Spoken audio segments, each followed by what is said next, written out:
Good afternoon students. तो आज का जो हमारा टॉपिक रहेगा उसको हम कहेंगे इंडक्टेंस। ठीक है। और इंडक्टेंस के दो प्रोसेस हैं, एक तो होता है सेल्फ इंडक्टेंस और एक होता है म्यूचुअल इंडक्टेंस। ठीक है। अगर आप एनसीईआरटी में पेज नंबर 219 यहाँ से आप अपनी बुक को खोले रखिए। ठीक है। तो यहाँ से मैं अगर आपको स्टार्ट कराऊँ इंडक्टेंस क्या होता है तो आप थोड़ा सा ध्यान से देखिए और आपको जैसा मैं करवा रहा हूँ वैसा ही करते चलना है। ठीक है। क्योंकि ये थोड़ा सा टॉपिक ऐसा ही है, आप बुक से करेंगे तो बहुत इजी लैंग्वेज में आपको मिलेगा और फिर क्वेश्चन अटेम्प्ट करने में काफ़ी बार दिक्कत आ जाती है। ठीक है, कि क्या पूछ लिया क्या नहीं पूछा। ठीक है, किस तरह इसको करें, जो समझ सकता है उसको थोड़ा सा दिक्कत होने लग जाती है। तो जैसा मैं यहाँ पे करवा रहा हूँ ना, आप बिल्कुल वैसा का वैसा अटेम्प्ट करने की कोशिश कीजिए। ठीक है, धीरे धीरे हम बहुत अच्छी अच्छी बातें आपको बताते चलेंगे और आपको बहुत अच्छे समझ में आएगा। देखो, सबसे पहली चीज़,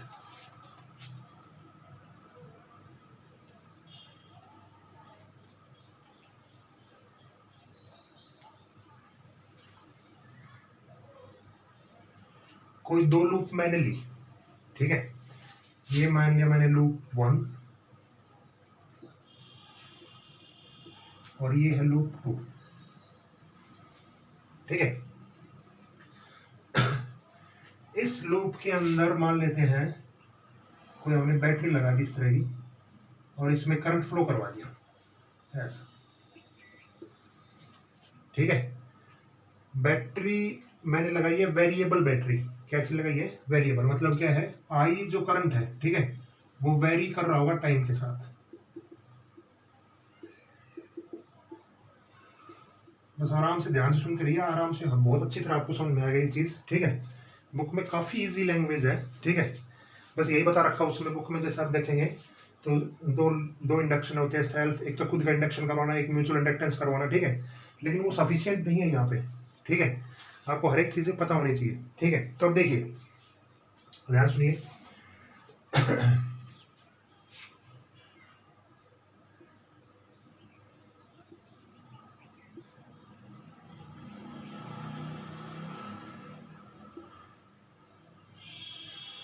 ये कुछ इसकी तरह मैग्नेटिक फील्ड लाइन से निकलेंगी।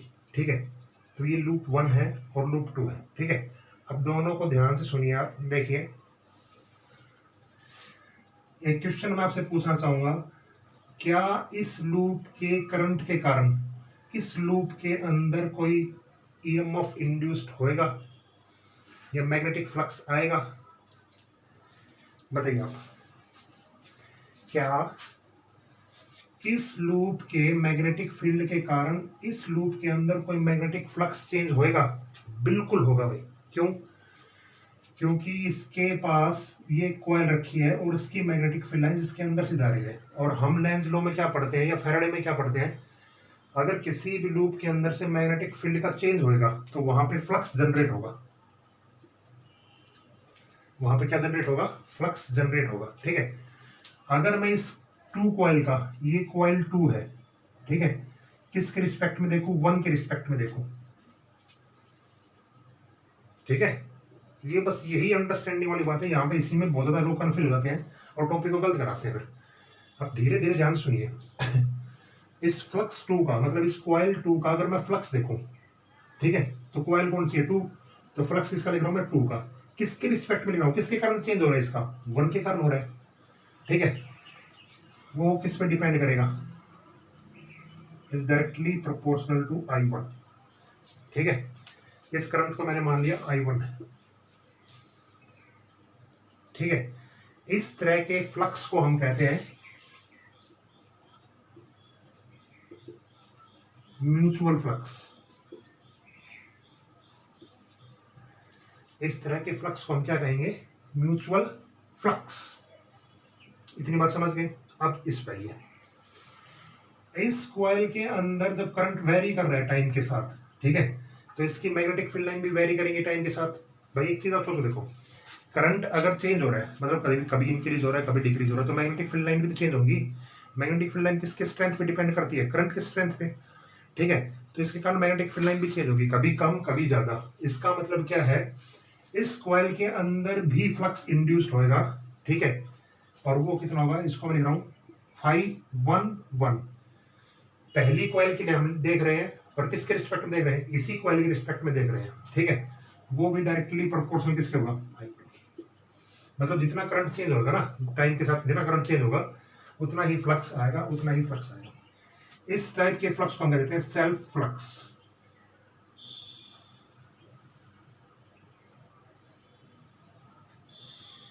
इस टाइप के फ्लक्स को हम क्या कहते हैं, सेल्फ फ्लक्स। क्लियर ये चीजें, दो चीजें क्लियर हो गई, ठीक है। इन्हीं टर्म को नाम दे देते हैं, एक को नाम दे देते हैं सेल्फ इंडक्शन और एक को नाम दे देते हैं म्यूचुअल इंडक्शन। तो यहां से आप दो चीजें सीख गए, क्या क्या, ठीक है। देखो क्या क्या, कि सेल्फ इंडक्शन तो क्या होता है, एक कॉइल जो है अपने खुद के अंदर से खुद का अपोज करती है। मतलब क्या है, देखो मान लेते हैं ये इस तरह की कॉइल है, ये ठीक है, इसके अंदर करंट जा रहा है इंक्रीजिंग, ठीक है। तो इस कॉइल के अंदर कुछ ईएमएफ इस तरह इंड्यूस्ड होगा कि वो इसको रोकने की कोशिश करेगा, ठीक है। अगर इसके अंदर करंट डिक्रीज चलता, डिक्रीज, ठीक है, तो इस कॉइल के अंदर कुछ करंट इस तरह इंड्यूस्ड होता है कि वो इसको सपोर्ट करता। यही चीज तो हमने पढ़ती है अभी तक, ठीक है। तो कॉइल क्या करती है, हमेशा अपोज करती है किसका, करंट का, ठीक है, या मैग्नेटिक फील्ड लाइंस का। क्लियर ये चीजें। तो इस जब ये प्रोसेस होगा तो इसको हम कहेंगे सेल्फ इंडक्शन। मतलब इसने अपना खुद का इंडक्शन, खुद का चेंज किया है, ठीक है। भाई हर ह्यूमन बॉडी अपने खुद का चेंज करना चाहती है। हर बार ये हर आदमी ये सोचता है कि मैं अपने आप को और बेटर करूं, और बेटर करूं, या और बुरा करूं, और बुरा करूं। कुछ भी जो भी उसकी इंटेंशंस होती है उस हिसाब से वो सोचते हैं, ठीक है। तो इस प्रोसेस को हम कहते हैं सेल्फ इंड्यूस्ड, कि सेल्फ इसने इंड्यूस्ड किया, अपना सेल्फ का चेंज किया, खुद का चेंज किया, ठीक है। अब दूसरी बात, अगर इसी तरह दो कॉइल रखी हो ऐसी,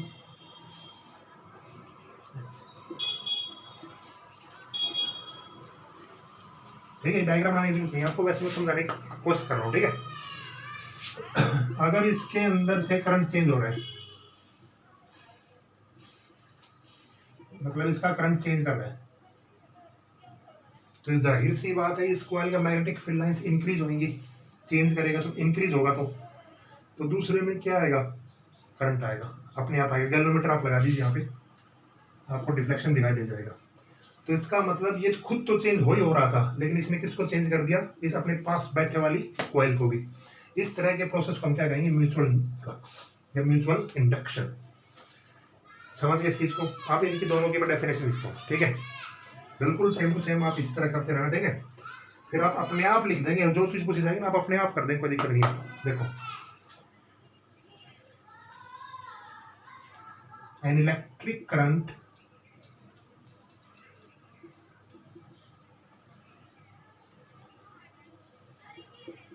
is induced,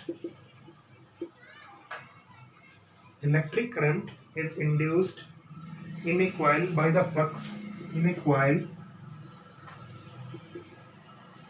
by the flux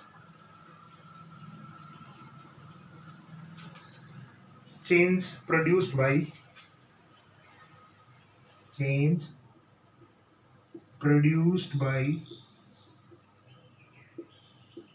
number one, another coil in its vicinity, another coil in its vicinity,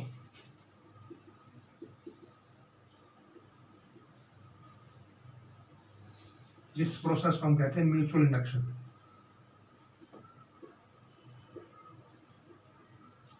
दूसरा है बाय द सेम कॉइल, इस प्रोसेस को हम कहते हैं सेल्फ इंडक्शन।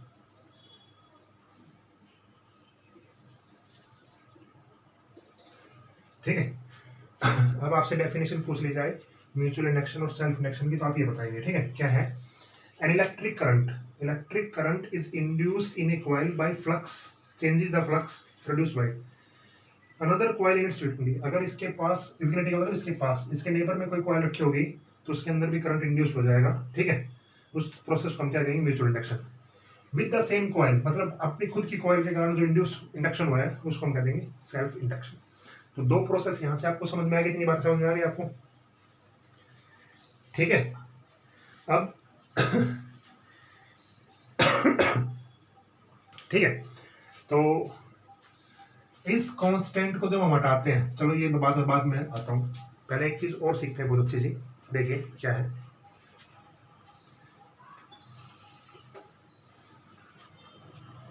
मैं आपको एनसीईआरटी के एक लाइन का मतलब सिखाना चाह रहा हूँ, बस और कुछ नहीं है, तभी थोड़ा सा आपके लिए मतलब आपको मजा भी आ गया सीखने में। आगे देखो, अब देखो एक चीज आप सोच रहे हो खुद।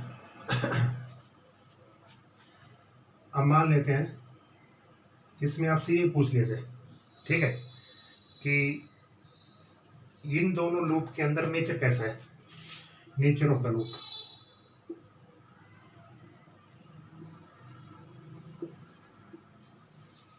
अट्रैक्टिव है, रिपल्सिव है, ये कैसा है। अब देखिए मैं आपको बताता हूँ तरीका। देखो पहली चीज तो इसमें आप ये देखिए, इसमें करंट इस तरह फ्लो कर रहा है कि इसकी मैग्नेटिक फील्ड लाइन कुछ इस तरह चल रही है, तो ये कॉइल जब अपना खुद का अपोज करेगी तो इसकी मैग्नेटिक फील्ड लाइन किस तरह बनेगी, कुछ इस तरह बनेगी। तो मतलब इसका जो करंट इंड्यूस बनेगा वो कुछ इसके अपोजिट डायरेक्शन में रहेगा कि नहीं, ये बताओ मुझे पहले। ये बात आपको समझ में आई ना, पता है ना आपको ये बातें, कि मैग्नेटिक फील्ड लाइंस जिस साइड भी चलती है कॉइल के, तो वो उसको इस तरह ईएमएफ इसको इस तरह अप्रोच करता है कि उसकी मैग्नेटिक फील्ड लाइन उसके अपोजिट साइड चलेगी, ठीक है। लेकिन ये इंड्यूस्ड बहुत कम होगा, बहुत स्मॉल, ठीक है। ये इंटरेस्टिंग चीज है जो मैं आपको बताने की कोशिश कर रहा हूँ। ईएमएफ इंड्यूस्ड होगा वो बहुत स्मॉल होगा। ईएमएफ इंड्यूस्ड स्मॉल होने का कारण क्या है, आपने लेंजला पढ़ा था, मैंने आपको लेंजला बताया था कि it does not succeed completely. ये लाइन मैंने आपको स्पेशल वहां लिखवाई थी, ये लाइन यहाँ पे काम आ रही है, ठीक है, कि वो मतलब इलेक्ट्रोमैग्नेटिक फील्ड लाइंस को अपोज तो करता है लेकिन पूरा नहीं कर पाता, पूरा का मतलब बहुत टीनी फ्रैक्शन कर पाता है। इसके लिए इस लूप में करंट बिल्कुल ऐसा दिखेगा, मतलब जो ये करंट चल रहा है यही दिखेगा, ये बहुत कम रहता है, तो ये नेग्लिजिबल सा रहता है, ठीक है। इस लूप में कोई करंट नहीं था, ठीक है, इस लूप में कोई करंट नहीं था, तो इसका जो अपोज करेगा तो ईएमएफ इंड्यूस कुछ ऐसा होगा, मैग्नेटिक फील्ड लाइन इसकी बाहर की तरफ होगी, ठीक है, तो इसमें ऐसा है। बताइए ये चीज समझ में आई। अब देखिए एक में करंट ऐसा है और एक में करंट ऐसा है, तो कभी मैंने आपको थर्ड यूनिट में बताया हो कि जब करंट दो पैरेलल में इस तरह बसे रहेंगे तो वो लूप आपस में क्या करेंगे, रिपेल, ठीक है, वो क्या करेंगे आपस में, रिपेल ईच अदर। पढ़ के देख लेना, force between two carrying conductors, third unit में करवाया टॉपिक, ठीक है। अब मैं मान लेता हूं यहाँ पे एक लूप और रखी हुई है इस तरह की, तो क्या होगा, तो ये दोनों लूप आपस में क्या करेंगे, अट्रैक्ट करेंगे फिर। क्यों, क्योंकि इसमें तो करंट आई वन दिखेगा, लेकिन इसकी वजह से जो इंड्यूस होगा ना वो इसमें भी जैसा ही होगा उल्टा, तो मतलब जैसे इसमें था ना वैसे इसमें रहेगा, ठीक है। अब इसमें तो हमने स्पेशल बैटरी से करंट दिया था, वो तो करंट इसी के अंदर दिखेगा, वही दिखेगा क्योंकि वो बड़ा है, बहुत बड़ा। ये चीज समझ में आ गई, ठीक है। अब हम नेक्स्ट काम पे चलते हैं, ये बहुत इंपॉर्टेंट काम है अब जो करेंगे हम।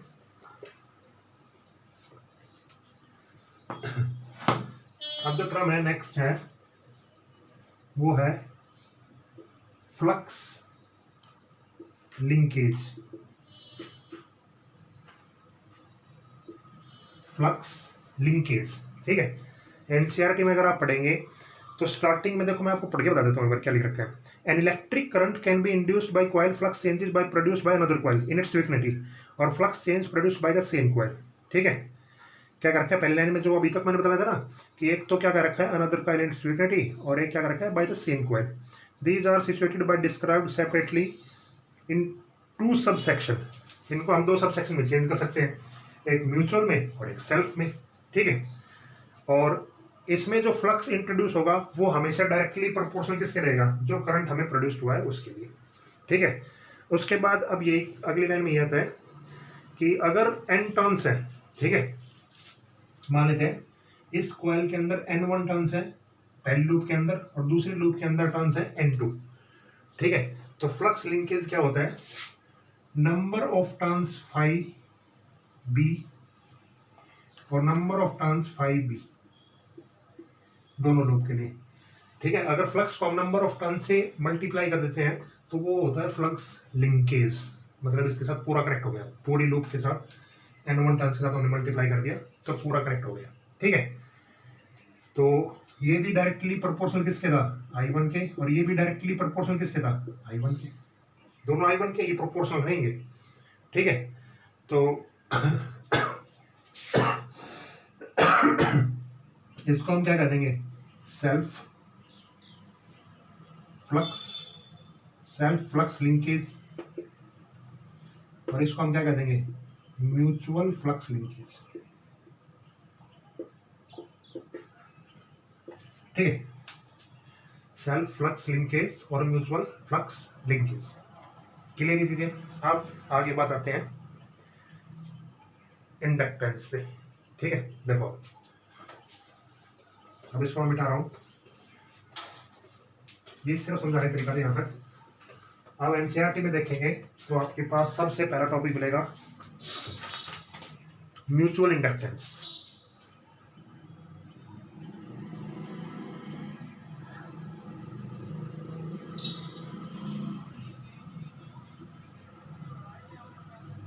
म्यूचुअल इंडक्शन, ठीक है। देखिए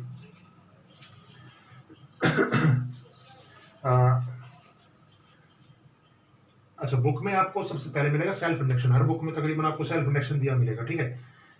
और करना होता है पहले म्यूचुअल इंडक्शन में से, ठीक है। तो हम स्टार्ट म्यूचुअल इंडक्शन से ही करेंगे, ठीक है। देखिए अभी अभी आपने पढ़ा था 5:1 is directly proportional to I1,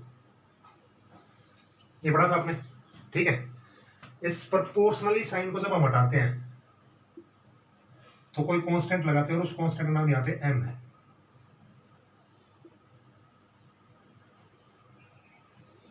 उस कांस्टेंट का नाम यहाँ पे क्या है, m है, m, ठीक है। और इस m को अब बताते हैं क्या होता है ये, वेयर m इज कॉल्ड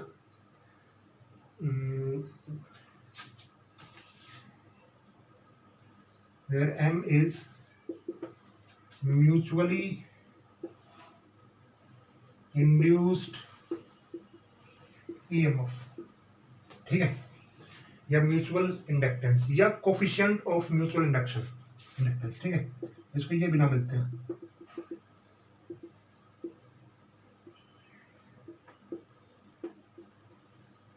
ठीक है। स्टेटमेंट मैंने आपको लिखवा दी थी, ठीक है। डायग्राम में मैंने आपको बता दिया था, उसके बाद मैथमेटिकल रूप ये है, और उसके बाद इसका थोड़ा सा आगे हम बढ़ाएं तो ये बनेगा, ठीक है। यूनिट देखो, यूनिट इसकी होती है हेनरी, एक साइंटिस्ट के नाम पर रखी है हेनरी, ठीक है। और वैसे इसकी यूनिट क्या होगी, फ्लक्स की होती है वेबर, और करंट की क्या होती है एम्पियर, वेबर पर एम्पियर। तो इसको हम एक नई यूनिट से रिप्रेजेंट करते हैं और उस यूनिट का नाम क्या है, हेनरी, ठीक है। डायमेंशनल फॉर्मूला,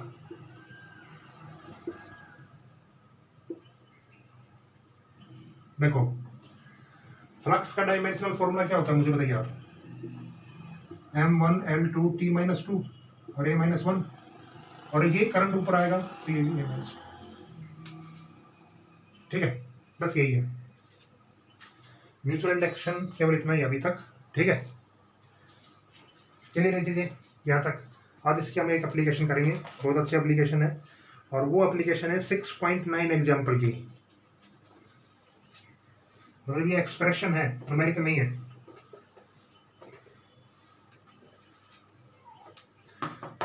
ठीक है। म्यूचुअल अपना अगला काम जो है वो एक्सप्रेशन है mutual inductance for 2 coplanar coils,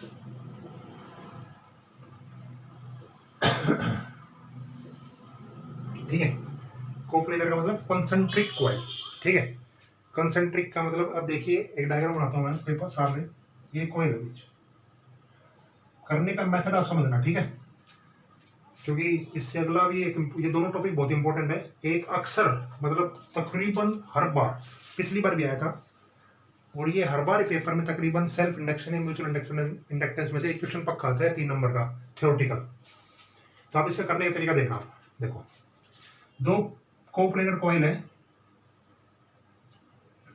इस तरह की, ठीक है, कंसेंट्रिक, मतलब इसी के अंदर एक छोटा सा लूप और है, ठीक है।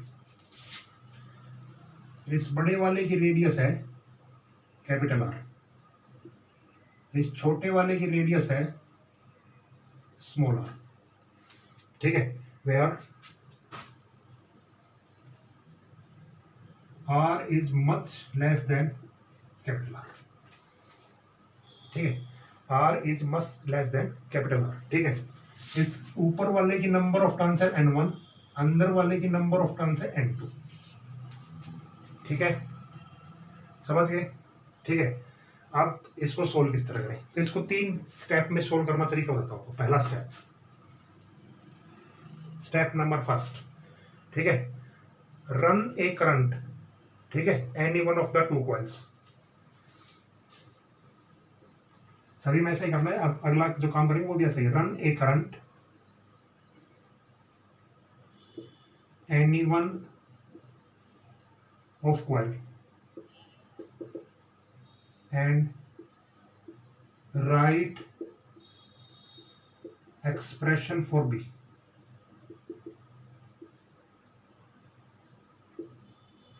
देखिए, पहले हमें क्या काम कर रहे हैं, आप अपनी तरफ से कोई भी करंट चला दे इसके अंदर, कैसा भी करंट चला दे, जैसे मैंने ऐसा करंट चला दिया, ऐसा ऐसा ऐसा, ठीक है।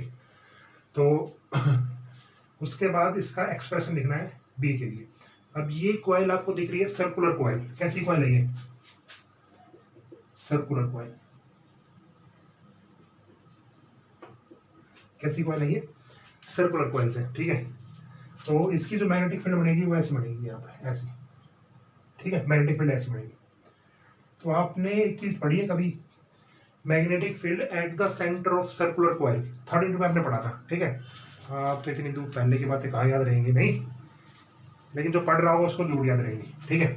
Magnetic field at the centre of circular coil, वो फॉर्मूला दो यहाँ पे, म्यू नॉट आई अपॉन में 2r, आर बड़ा क्योंकि इसके लिए ले रहे हैं, और n1 इसकी नंबर ऑफ टर्न्स। देख लेना अगर आपको फिर भी याद नहीं रहता है, लेकिन मैं तो चाहता हूँ कि आप डेली पढ़े, ठीक है, आपका ही भविष्य आपके दाव पे है, ठीक है। तो देखो, n1 mu not I upon में 2r, ठीक है। अगर ये टॉपिक आप देखना चाहते तो फर्स्ट पार्ट BSL की फर्स्ट एप्लीकेशन में ही देख लेना, ठीक है, जो हमने करवाई थी।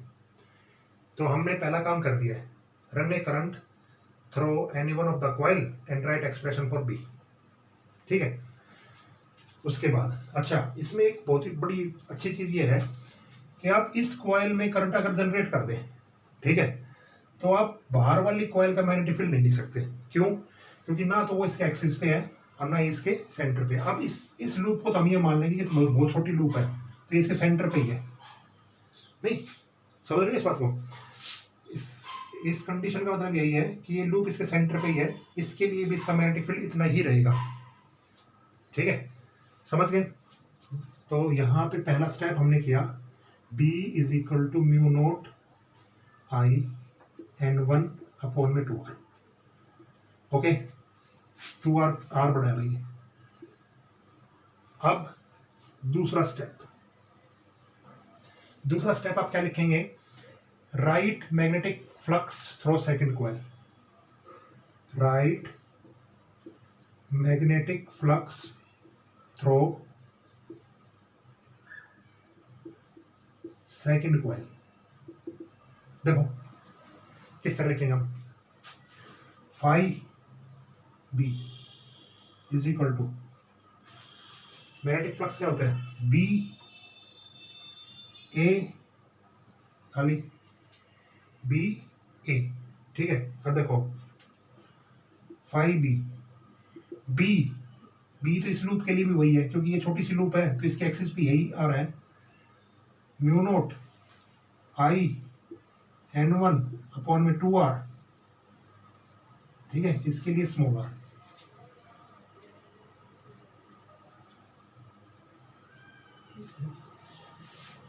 और ये एरिया होगा पाई आर, अच्छा एरिया तो इसका हो जाएगा, ठीक है, मैग्नेटिक फील्ड ऊपर वाले लूप का रहेगा जो पूरा है, मतलब इसके लिए भी यही मैग्नेटिक फील्ड रहेगा।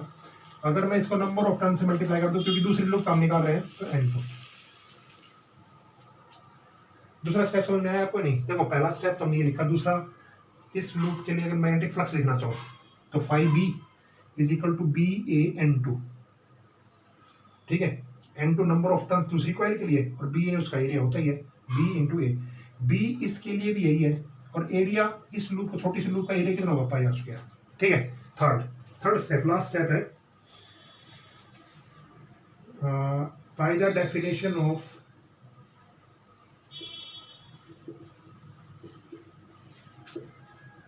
Mutual inductance. क्या होता है म्यूचुअल इंडक्टेंस की डेफिनेशन? देखो, phi B is equal to क्या होता है, एम आई होता है ना। देखो फाई बी की वैल्यू ये रखो आप, mu naught N1 N2 pi R square upon में 2r, और इंटू में है आई, और m इंटू में आई। आई से आई क्या हो गया, कैंसिल, तो m की वैल्यू कितनी बच गई,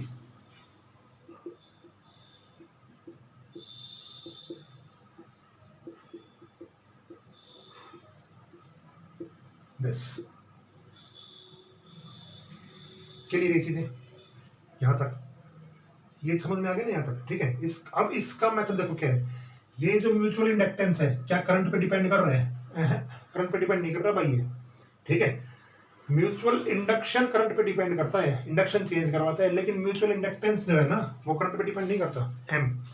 ठीक है, मतलब म्यूचुअल खुद का इंडक्टेंस तो मतलब होगा ही होगा, इस कॉइल में इंडक्टेंस तो होगा ही होगा, हर किसी वजह से होगा। ठीक है, तो ये इसका रिजल्ट आ गया। ठीक है, अब एक चीज और देखो, अगर हम ये छोटी कॉइल में करंट फैलाते और इसकी वजह से इसमें देखते तो क्या फॉर्मूला था? ठीक है, ये तो हम किसकी वजह से कर रहे थे, देखो M21, ये हम क्या निकाल रहे थे, देखो अभी तक M21। क्यों? इस कॉइल का हम क्या निकाल रहे थे, mutual inductance with respect to 1, क्योंकि करंट आपने किस में रखा था, 1 में। अगर मैं लिखूं M12, ये भी इतना ही होगा। ठीक है, ये भी इतना ही होगा। सिमिलरली M12 भी इतना ही होगा। ठीक है, अब इसको निकालना बहुत मुश्किल है, एक्सप्रेशन नहीं है इसका कोई भी। ठीक है, इसलिए एक थ्योरम हम यूज करते हैं, क्योंकि हम हर एक्सप्रेशन, जैसे अगला एक्सप्रेशन देखेंगे ना, तो अगले एक्सप्रेशन में ये दोनों बराबर आएंगे, तो हम ये कहते हैं कि हर जगह ये बराबर ही होते हैं। ठीक है, अगर ये पूछा जाए कि किस तरह हम लिखते हैं इसको, तो हम ये थ्योरम का नाम देते हैं रेसिप्रोसिटी थ्योरम। रेसिप्रोसिटी थ्योरम मतलब अगर इतना इसका म्यूचुअल इंडक्टेंस है, तो इसमें इसके अंदर भी इतना ही म्यूचुअल इंडक्टेंस हुआ होगा। ठीक है, अब मैं आपको बुक में लेके चलता हूं। अगर आपके पास बुक है तो आपने बुक निकाली आप 6.9।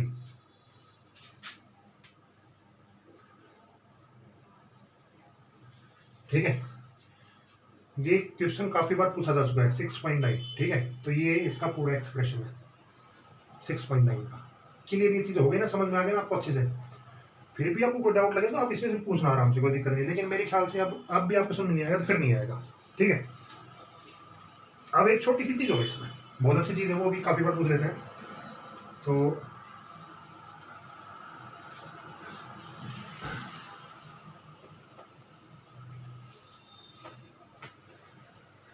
एक नोट में लिख लेना खाली, ओरिएंटेशन।